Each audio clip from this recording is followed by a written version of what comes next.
Does everybody has study sheets? There's 2 of them there down at the head of the table. So anybody who doesn't have those. And today we're going to talk about, last week was kind of a cliffhanger. I threw a lot of information at you about the disease concept of chemical dependency, symptoms, progression. And I really kind of pushed to get that body of information out. We didn't do a whole lot of discussion last Sunday. So I just thought we'd start by seeing, are there any questions about the material we did last week? Just the disease, symptoms, progression. Is this for anybody particular?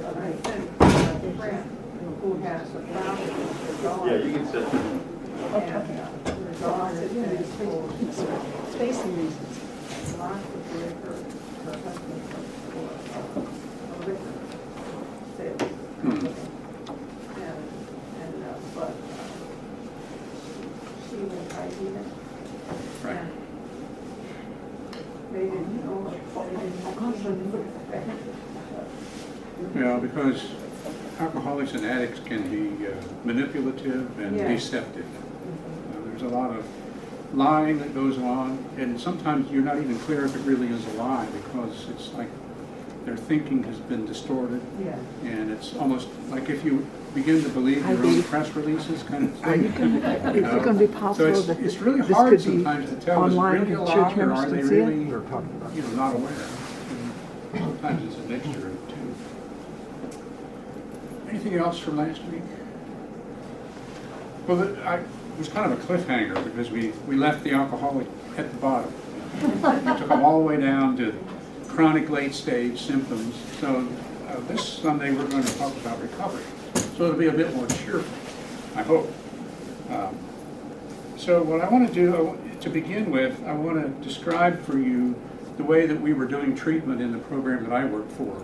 I left 19 years ago, believe it or not. It hardly seems possible, but I don't think it has changed very much, and I don't think it's very different from the way treatment is done all across the country. So let me just take you through this to describe how it's treated in hospital programs. And begin with inpatient treatment for stabilization and detoxification. You know, there was a time years ago when anybody with the disease was afforded some time on the inpatient unit to get stabilized. But insurance companies have pretty much put an end to that. If there's no medical reason for detoxification, if coming off the drug really doesn't present medical issues, then we could no longer get inpatient treatment for our patients, which was especially distressing with cocaine patients. The detox is not medically threatening or dangerous, but it's so, the craving is so powerful, and the depression that they feel when they come down is so powerful that we always felt like it would have been great if we could have given them 5 days or a week in inpatient away from the temptation to get them stabilized. That just really wasn't possible anymore. So you're talking primarily with the inpatient care, it's going to be alcoholics. Excuse me. 3 to 5 days to get medically detoxed. What they do is substitute a different depressant drug, tranquilizer of some kind, and gradually then they give them a high enough dose to mask the symptoms of detoxification, to kind of ease them through that so it's not dangerous. Then they gradually taper them off that secondary medication until they're clean. And it's very safe. And alcohol detoxification is potentially dangerous. And now that's chronic late stage stuff. People who are drinking heavily every day. But it can be life-threatening, so you do want to get, it is medically acceptable to get, and necessary sometimes to get alcoholics into inpatient treatment to detox.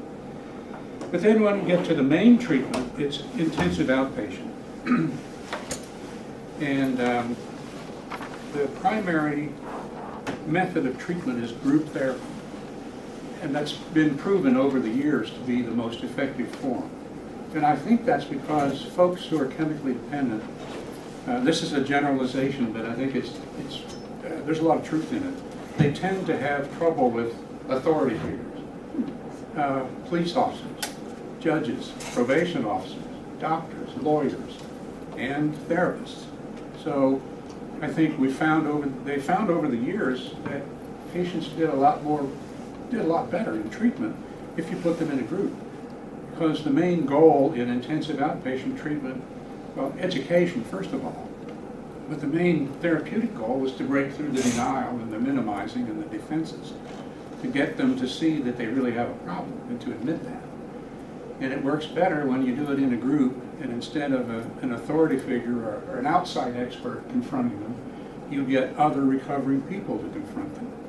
And there is something powerful that happens in a group that's functioning well. They used to say that the whole is more than the sum of its parts. W-H-O-L-E, not the whole. Meaning that if you get a group of people together and most of them are serious about helping each other get well, something really powerful begins to happen.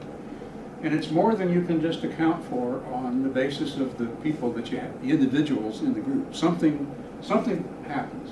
I would argue that's a spiritual thing that happens, but anyway. So what we did was basically a 6-week intensive outpatient program. So we had them in treatment for 3 hours a night, 3 nights a week. It was Monday and Thursday, there would be a lecture, and then there would be group therapy, and that was the primary therapist doing the group therapy. And we rotated lectures, so I had a certain number of lectures that I was assigned. I always did the spirituality and religion lecture to help them open up to spirituality without necessarily having to be religious. I did the disease concept lecture, and so on. Then on Wednesday nights, it was family night, and we would encourage patients to bring family members in. The family therapist was in charge of the lecture for that night and for some activities, interaction and the kind of things that would help families begin to cope with the disease and the effects that it had. So pretty intense. I mean, that's 3 hours a night, 3 nights a week, 6 weeks. Also, we had expectations. They had to attend at least one AA or NA meeting a week, and that had to be verified. So they were going to open AA meetings and having somebody sign the form that proved that they had been to a meeting. They had to submit to random drug screens and breathalyzers. I kind of had a gentle style of counseling. I would generally believe everything they told me in the beginning, and I would work really hard to build some rapport. I might not really believe everything they were telling me, but at least they knew that I had heard them. I was able to hear what they were saying. So that built some rapport. And then I would drug test them and breathalyze them. So it was like that old adage, trust and verify. And that's exactly what we did. And then we did come back with positive screens and breathalyzers. And that was part of the intervention. And that usually led to compliance. Now, once in a while, we'd have to expel somebody from the program if they just could not. Or we would try to transfer them to inpatient for a week or so to get them stabilized. And sometimes we were able to do that. They worked with the primary therapist to establish a treatment plan, set goals. They were given assignments they had to complete and then share in the group. So they would share their assignment and then get feedback. So if they were still minimizing, chances are there'd be somebody in the group who would say, when I was out there, I did the same things and I was minimizing, so maybe you should look at your assignment again, that kind of thing. Work with a family therapist if needed. Some families were just deeply divided and in a lot of pain, and we did what we could to kind of intervene with some of that. Strongly recommended. We couldn't always force clients to do this, but we really worked with them to get them to do that.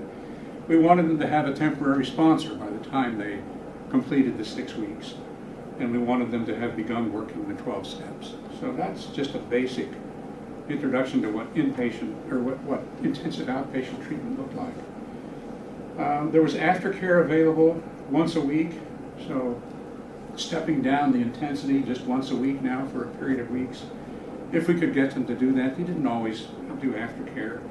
And there was a relapse prevention group, so if they got out there and went several weeks or months and then had a relapse, they could come back and do a less intensive form of treatment. And it was geared toward managing cravings and taking a look at, were they still going to bars and not drinking, or were they still associating with drinking, drugging buddies? That was one of the toughest aspects of treatment, was trying to convince people that their drinking buddies were not really their friends. So anyway, that's what intensive outpatient treatment looked like.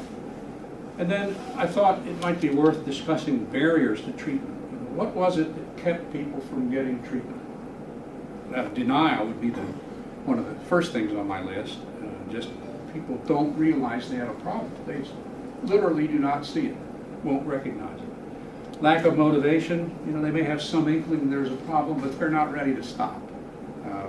So there's really no motivation. Probably about half of our patients came by court order. They had jail time on the shelf. DUI was the most common, but sometimes it was employee assistance programs who said you get treatment or you're fired. So patients with a little bit of leverage, that created motivation. So they came in angry and resentful, but most of them worked through that because they did want to save a job or a marriage, or they didn't want to go to jail. Although every once in a while I would have somebody who would say, pardon the expression in church, F this stuff, I'm going to jail. Oh my God. And we'd say, well, there's the door. Come back when you're ready. That did happen, but not very often. Lack of skills in managing craving, that's a big one. Because mood-altering chemicals reinforce themselves in two ways. Positively, because they make people feel good. There's a high, euphoria, and people chase that. Sometimes it's chasing the high, especially with a drug like cocaine. They never seem to get the same intensity of the high when they first began using, but they keep working, they keep trying to go back to get that high. And then the chemicals reinforce themselves negatively also, because folks feel so bad when they stop. And cocaine's notorious for that. They get really depressed. And so now you're trying to, well, it's the equivalent of the hair of the dog. Have a little bit more of what made you miserable last night to calm your nerves and to get rid of the craving. Lack of support, I think that's why intensive outpatient and group therapy works, and that's why AA works, because you get a lot of support from people that have the same issues. And no or limited health insurance. If you've got money, you can go to private treatment. You can go to the Betty Ford Center, or there's centers all over the country where if you've got money, that's not a problem. For most people in the middle class, you don't have that much money on hand to fund the treatment. So if you don't have some form of health insurance, it's really a barrier to treatment. And then health insurance is often limited. They always have clauses, and so we spent, they were after us to be efficient in how we treated this disease, but we spent hours on the phone begging more treatment days for our clients. So the limited insurance is also a real problem. Just trying to find enough resources to get people through. We would have some insurance programs that wouldn't cover 6 weeks unless you could verify that you had clinical diagnosis and indicators that they still needed the treatment. So the whole health insurance thing is a problem. Then I thought I would give you a brief history of Alcoholics Anonymous, because all of the programs that I worked for were AA based. They all worked to get people into AA, to get them a sponsor, and to get them working steps. So I thought it would just be helpful to give you a brief history. I wrote this myself, but it's all based on the actual AA website. So I went right to the source. And I simplified, I shortened it, I edited it, but it's in my own words. I just want to tell you the story. It's kind of an interesting story. It started with two men, Bill W., who was a stockbroker in New York, and Dr. Bob, who was a surgeon in Akron, Ohio. They were both alcoholics with their drinking just totally out of control. They both had attended meetings of the Oxford group. Now, that's not the Oxford movement, so sometimes there's confusion about that. But the Oxford group was a Christian, non-denominational fellowship dedicated to spiritual growth. They were not affiliated with any denomination. They were not interested in theology. Their goal was to help people in their spiritual growth. Basically, what AA came to call conscious contact, helping people develop conscious contact with God. They were explicitly Christian. Their language was explicitly religious in the sense that they used the word God. They didn't talk about higher power or anything like that. But that was the basis for these two alcoholics who eventually got well. Bill, who had a friend named Evie T. in New York, so with the help of his friend and the influence of that Oxford group that they'd been attending, Bill W. got sober. And he found that working with other alcoholics kept him sober. And he began trying to help other alcoholics stay sober. And in the beginning, he failed. Nothing seemed to work. But on a business trip to Akron, Ohio, Bill met Dr. Bob. And Dr. Bob was impressed with the fact that somehow Bill was managing to stay sober. He was just amazed that this was working, because this guy was a doctor, so he tried different things, and nothing was working. So those two started working together with other alcoholics at the City Hospital in Akron, Ohio. And they both stayed sober. The doctor got sober and apparently never drank again. And those two men, along with the first Akron hospital patient to get sober, founded what came to be known as Alcoholics Anonymous in 1935. And they took many of the principles they had learned from the Oxford group, but they added the idea that alcoholism was a disease, not a sin. And interestingly, they didn't get that from Dr. Bob. They got that from a physician back in New York who had been trying to help Bill W. get sober, Dr. Silkworth, I think. And so they adopted a lot of the spiritual growth characteristics from the Oxford group, but they took out the idea that alcoholism was a sin.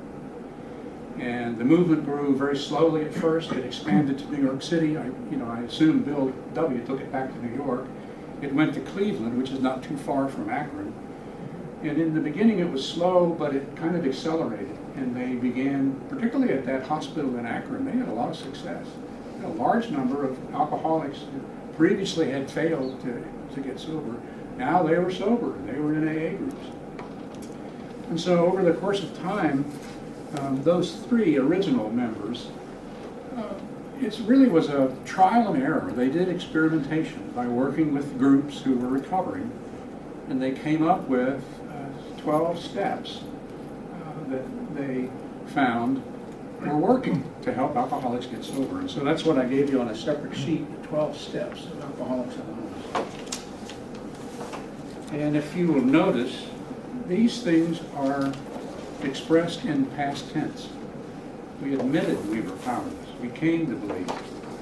And that reflects the fact that these three original members did that kind of trial and error research, and what they discovered was that these 12 things were what was working. And so it's in the past tense. These are the things we did, or that alcoholics did in groups, that helped get them sober. So before we go through that, though, let me talk a little bit about AA groups, and then we'll do some discussion on 12 steps. I've given you a number of terms there at the end of the history of AA. Open AA groups are open to anybody. You don't have to be an alcoholic to go in and participate or listen. The truth is, very few people who are not alcoholics ever go to an open AA meeting, but some do. I used to take patients to an open AA meeting that met right in the hospital, at the old care unit in Cincinnati. And so that was my experience. And they sit in a circle and they introduce themselves, and the standard procedure, if I were an alcoholic, it would be, "Hello, my name is Paul, I'm an alcoholic," and everybody in the group would say, "Hello, Paul," that kind of thing. Go around and introduce themselves. And then depending on what type of group it is, there are lead groups where an alcoholic who's had a number of months or even years in sobriety gets up and gives a talk. That's called a lead. He talks about, or she talks about, what she went through, how she got sober, what she's doing now to stay sober. So it's kind of inspiration for the rest of the group, so that someone who goes into the AA group can look at someone who is sober and getting well and has a great life now. And so it's kind of like living proof that this is possible, which is really important for folks who are new, because they come in thinking, I'm never going to beat this disease. So the league meeting is a powerful thing. Closed groups are just for alcoholics. You really need to be able to say I'm an alcoholic to be welcome there. So those meetings have a little bit more privacy, I guess, or anonymity. Use of first name only. Anonymity is very important in AA, and that's because of the stigma that was attached to this disease, and I think still is to a large extent. Sponsors, that's someone who has gotten sober through the 12 steps and has enough experience to begin helping other people do it. And they meet with, they sponsor a number of people, a small number of people. They meet with them periodically. They help them work through the steps, particularly fourth and fifth step. And they're available 24/7. So the new alcoholic in treatment has, or in recovery has, the phone number. So if they find that they're craving and about to take a drink, they call the sponsor, and the sponsor meets them. They work through it. So sponsorship. And then the rest of them are just ways in which Alcoholics Anonymous adopted the Oxford group's terminology. Instead of using the word God, at some points they will use the word higher power. Or instead of just saying God, they will say God as we understood him. And that's the desire to have this open to everyone, so that if you're an atheist, you're still welcome. If you're an agnostic, you're still welcome. You don't have to be a Presbyterian or a Catholic or whatever. You don't really even have to believe in God, but the goal is to get people to believe in a higher power. The importance of anonymity, I think that's obvious from AA, to protect the privacy of the person, because they're going to be disclosing really sensitive things in group, and what's shared in group stays in group. They're very serious about that. They don't want things to get out until people are ready to handle them. And then the final thing is just my own term. Based on the years that I worked with recovering people, many of whom were agnostic or just couldn't deal with religion for a number of reasons. Sometimes because they'd been burned by fundamentalism. They had been told they were shameful, disgusting sinners and going to hell. And it was just, which I think is spiritual abuse. And there was just no way for them to ever overcome that. So part of my job was to help those guys figure out how can they be spiritual without being religious. Which eventually got tiring just because I am religious. It works for me. So it was kind of nice to go back into, it was very nice to go back into ministry full-time and be a pastor again where I didn't have to. But it was important to help those folks find a way. But what I learned was they got well. No matter what how they understood their higher power, they didn't have to call that power God. A lot of them said it was the power of the group that helped them get well. And that's pretty accurate. Some of them named just weird things, but it didn't seem to matter. So my take on that was that if this really is a spiritual process, and if God, or the Holy Spirit is involved, God doesn't mind being anonymous. Think about that. And I think that ties in with Jesus' view of God as a parent, father or even mother, loving parent. What do we want for our children as parents? Primarily for them to be happy, successful, to succeed, to be well. And it doesn't seem to matter to God whether these folks ever use religious language or God language. They get well anyway. So I think that brings some hope to the whole recovery process. Now, let's look at the 12 steps. We'll go through them quickly and then we'll come back and we'll see if there's discussion. We admitted we were powerless over alcohol, that our lives had become unmanageable. Step one. And the key word is powerless.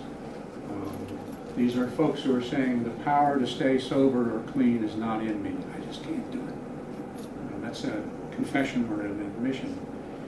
And part of that is, if I'm powerless to control my drinking, then there's nothing in me that can get me sober. I can't do it. But if I go to a meeting and I hear a lead from somebody who's 10 years sober and going strong, then I realize there is a power that can get me sober, but it isn't in me. If it's not in me, it must be outside of me. It must be something else beyond me. So, came to believe that a power greater than ourselves could restore us to sanity. I think the original language was God. Came to believe that God could restore us to sanity, but over the course of time they altered that to make it easier for everyone to access recovery. Power greater than ourselves. Made a decision to turn our will and our lives over to the care of God as we understood Him. And again, the word God is there, but then as we understood Him opens the door to anyone. If you understand God as the power of nature or the universe, you're in. That's a power greater than self. Made a searching and fearless moral inventory of ourselves. That is tough. It unearths a lot of painful things. But the silver lining there is, if it really is an inventory, it also reveals some good stuff. It's like an inventory is seeing what you have on the shelf. Well, there's a lot of stuff that has to go if you're going to recover from this disease. But you've also got some good things there that will help in your recovery. So there's a kind of a silver lining. Admitted to God, to ourselves, and to another human being the exact nature of our wrongs. We'll come back to that. We're entirely ready to have God remove all these defects of character. 7, humbly ask Him to remove our shortcomings. So there's preparation and then execution. There's getting ready to do it and then there's doing it. Made a list of all persons we had harmed and became willing to make amends to them all. But then made direct amends to such people wherever possible, except when to do so would injure others. So there are times when you don't need to make amends because it's just too tragic and messy, and you're better off leaving it alone. So, and again, there's that, got ready to make amends to everyone, but then made direct amends only where it's appropriate. Continued to take personal inventory, and when we were wrong, promptly admitted it.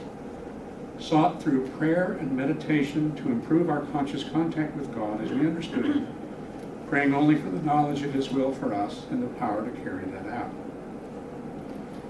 And then the 12th step, having had a spiritual awakening. As the result of these steps, we tried to carry this message to alcoholics and to practice these principles in all our affairs. So those are the 12 steps. So let's see what you all make of those.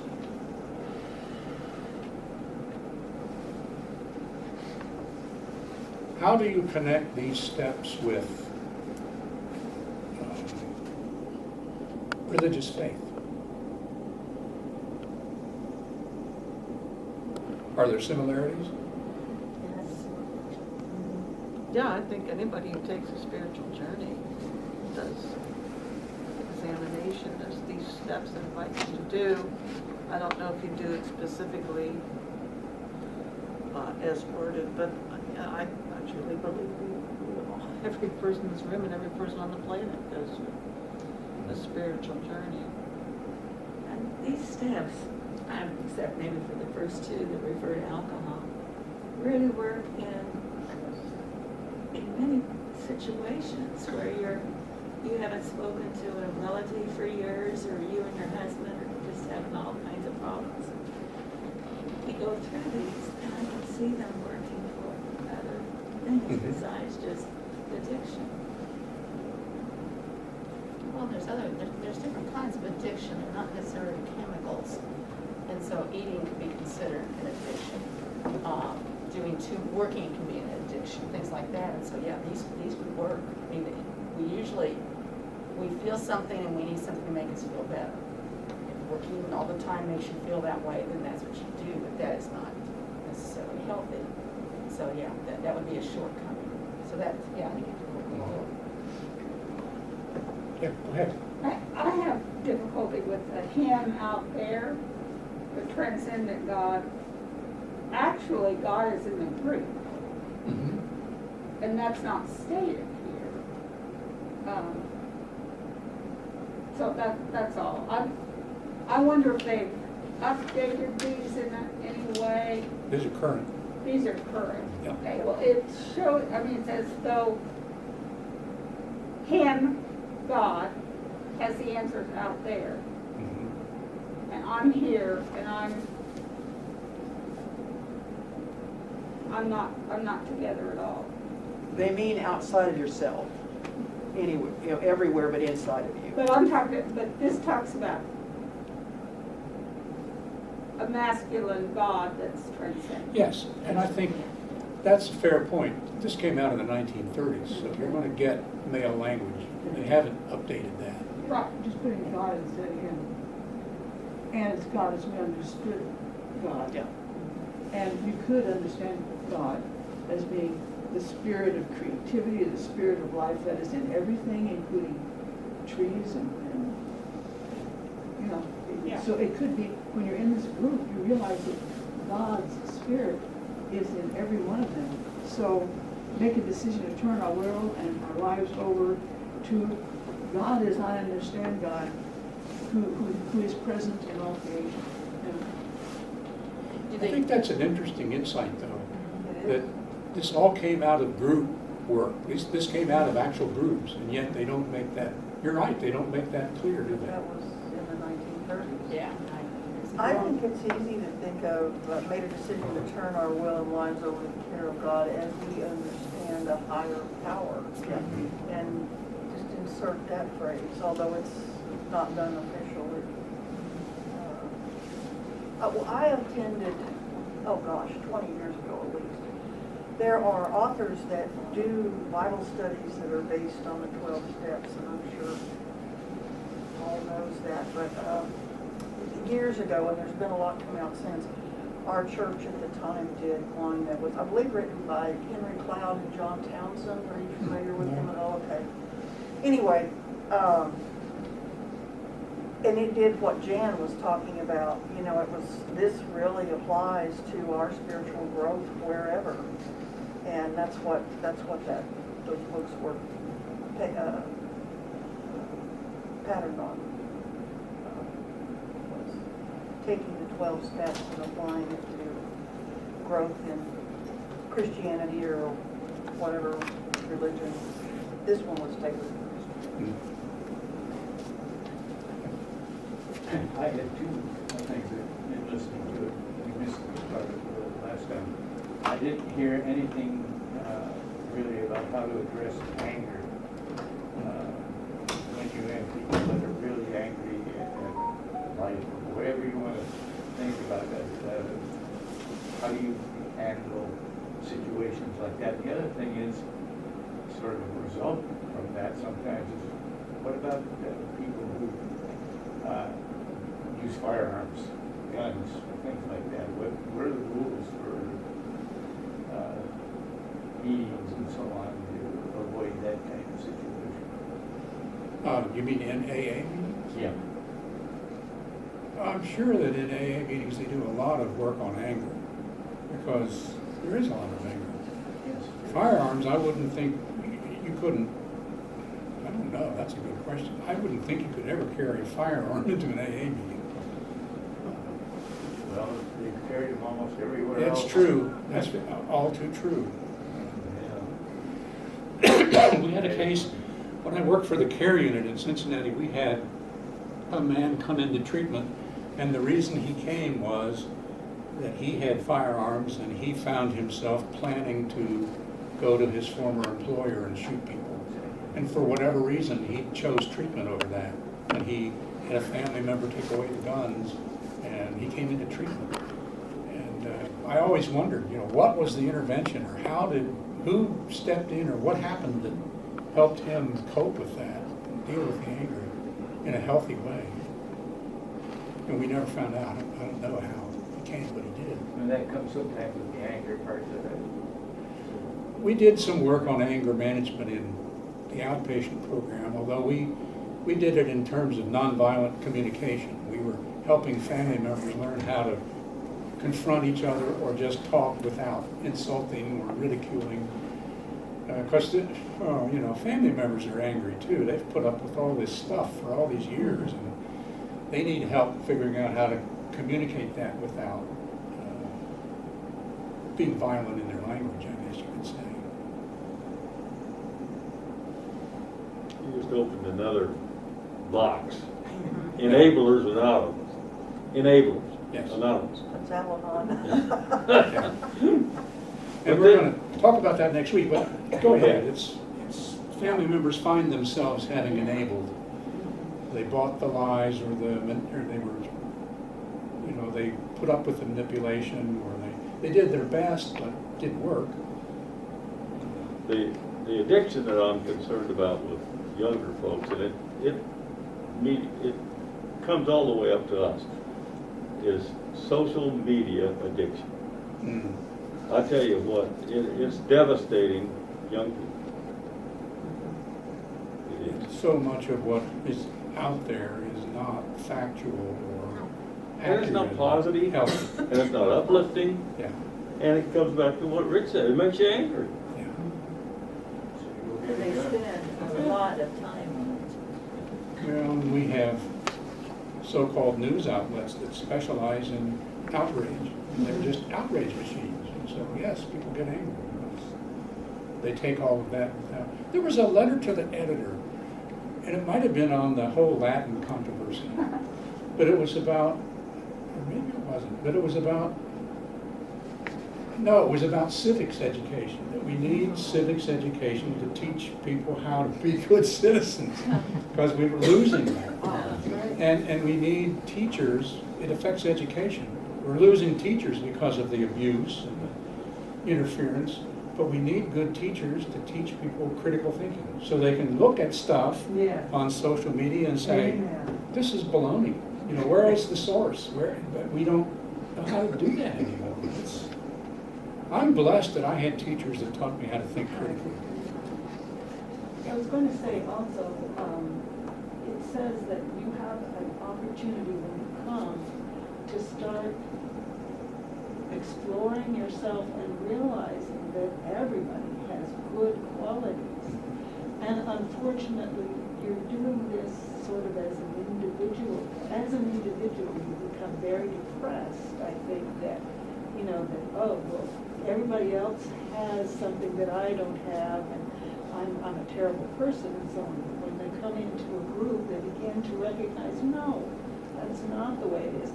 But unfortunately, with social media, people pick up on those quick answers and all Yeah. this craziness that Boy, makes us realize that you know, it's okay to hit somebody if they think differently than you. Right. Or wrong. Or wrong. That reminds me, you know, in my experience working with people in recovery was the ones who thought they were different didn't do very well in recovery. In other words, I'm special. I don't need a sponsor. I don't need to work these steps. Hey, you're nuts. I'm different. They didn't do very well. But the ones who were able to see everything they had in common Yes. with other members of the group, they had a much better shot at recovery. It's just healthier for us to feel connected, isn't it? To feel like we're a part of things, rather than we're so different that we're cut off and separate. I've had, like the first step of this is to just stop, right? And that's with social media. I've had many, many people tell me, I've just quit watching the news, and their life is so much more, the weight of the world is taken off of them. Mhm. Because they're just living their life, enjoying their friends, doing the things they want to do. And so I guess for me, if you want to nip an addiction in the bud, just stop. Just stop. Yeah. Well, abstinence And start is- living. But that's so abstinence is- easy for someone who doesn't have that addiction to say. I had a brother-in-law who used to say, "What do you have to do to lose weight is just quit eating." It's like, yes, but, so I mean, it's easy to say if that's not your addiction. And you can't abstain from food. You can't abstain from Right, food. right. And in fact, there's an eating disorder where people try to do that. Yeah. And it's even potentially fatal, so, you know, that's a tough one. Yeah. Go ahead. I had lunch with a friend the other day, and her situation has bothered me so much, and I'd like to throw this out to the group. I hadn't seen her because of COVID for about 3 years, and we went to lunch.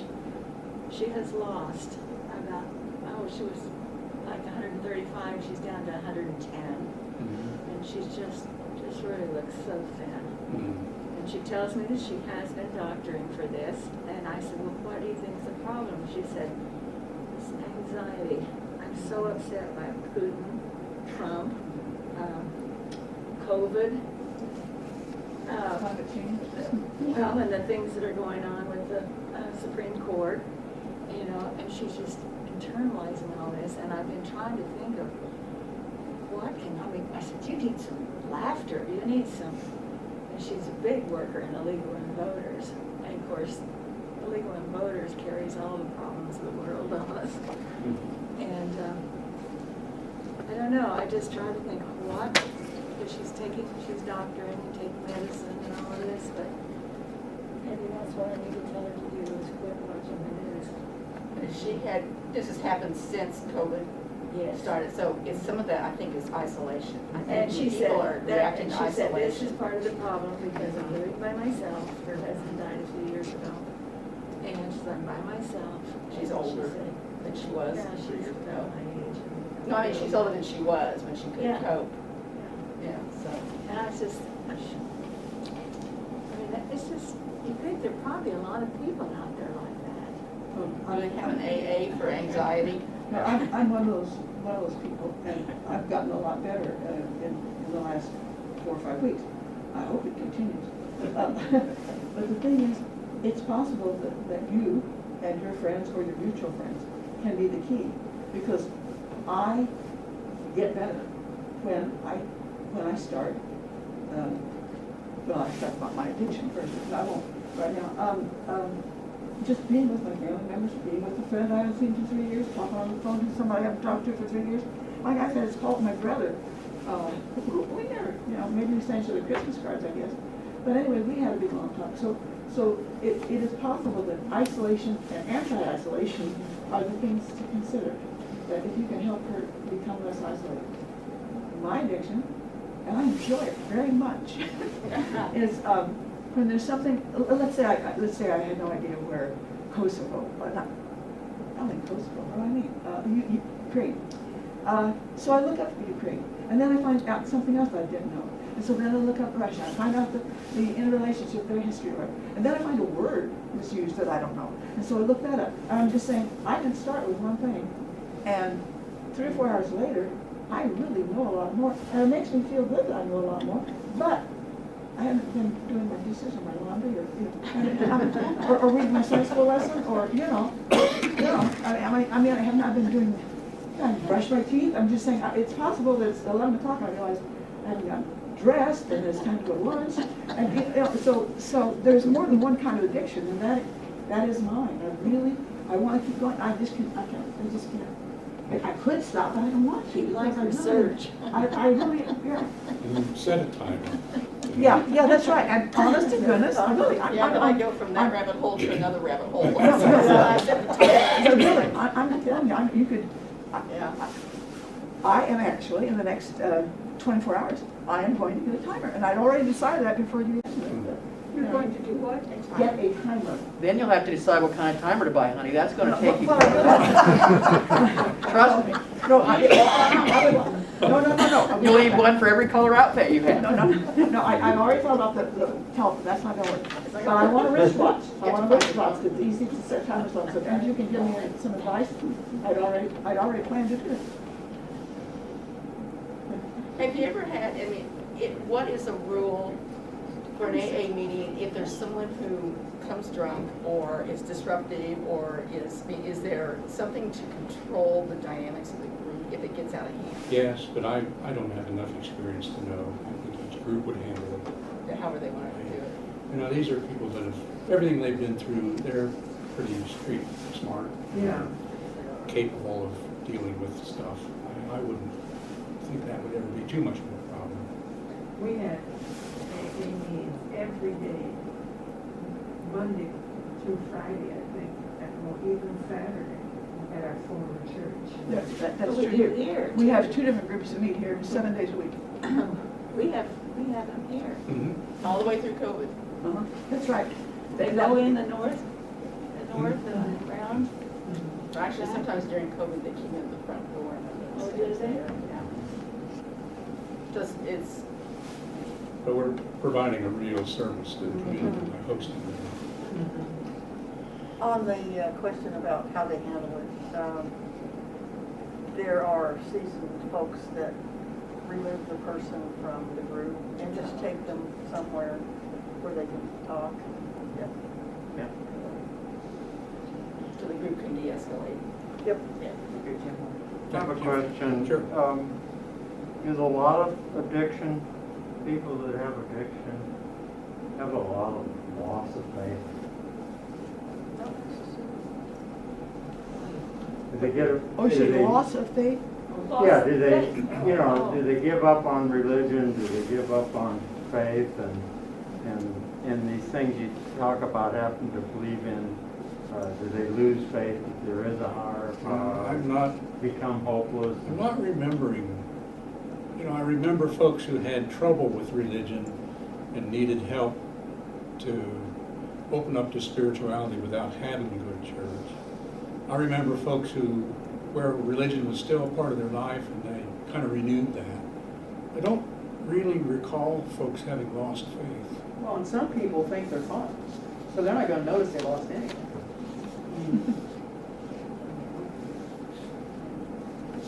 Were they more successful in staying sober if they made the decision as opposed to being arrested, having to court tell them they had to go?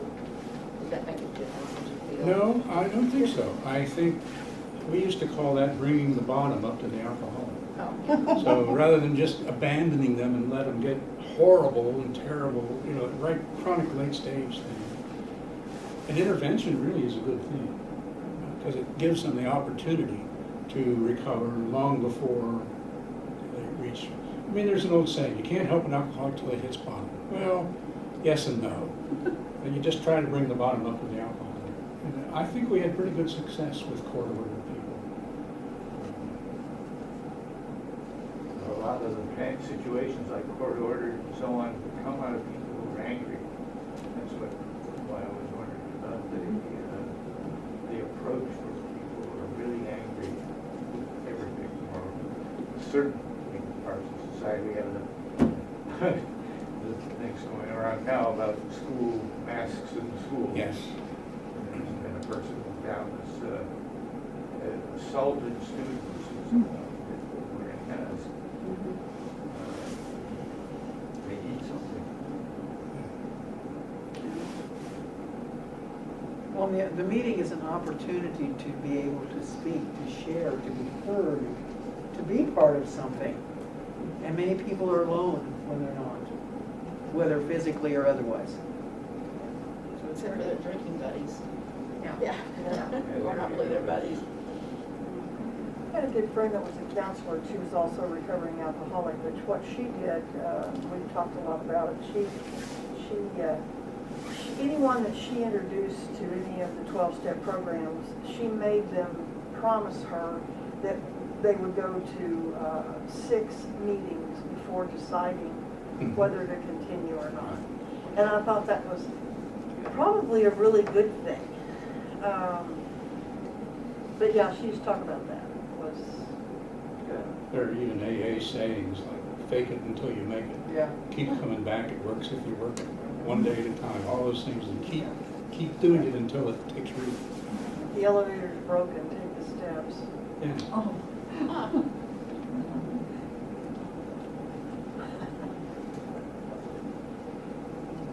Thinking back to the whole anxiety thing, reminds me of a conversation I had with my son. We were talking about that, all of the upsetting news. And he said, Dad, I just can't deal with all of that. He said, I vote. He said, I give to organizations that I believe in and support as much as I'm able, and that's all I can do. I just can't wrestle with all of this all the time. So I think there's some wisdom in that. I struggle with that because from the days when I was a parish pastor and wanted to do a pastoral prayer that had relevance, so I kept up with the news. But then sometimes I just have to take a break. I just turn it off for a while. This, we have a grandson that used to come with us a lot. He doesn't live here anymore. He'd come to church, but one thing he did not like was when Pastor Mary would preach, give the prayer at the end. He said she talks about every problem on earth, and if it has been uplifting, it just brings me down. And I leave this church and I just feel really bad. Well, I just thought that was so interesting, that he had. So I did tell Ken about it, and I did notice that maybe they were trying to be, be a little more grateful for what we have and trying to do things that were a little more positive in that prayer instead, because many of us are reading the news. You come to church, you try to be uplifted, and I think the way I am dealing with all the problems in this world right now, I give money to what I can, and then I say to myself, I vote, and the people that are being voted in, they're not necessarily some of the people I want on the stage, But you did what you could. I've done what I can. And I think it comes back to powerlessness. Yes. We really are powerless to change these things. We do what we can. We vote, maybe write a letter to the editor, give to organizations. And this is what I tried to tell my friend. I said, you have to remove yourself and realize that we're doing what we can. It's good to be educated, but when it gets to affecting your health, then you better go on like your friend and cut out the news. And see, I'm just the opposite. I'm sorry.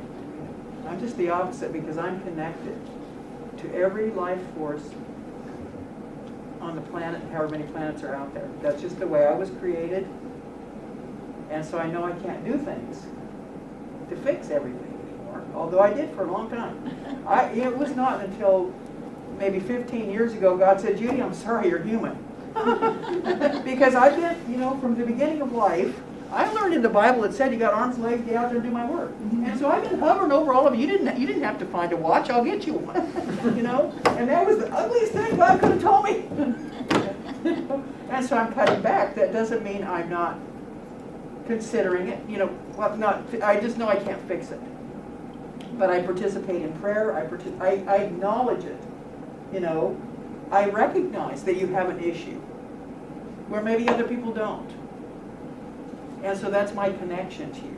So, kind of sometimes thinking the blend. oh, you're in the middle, yeah.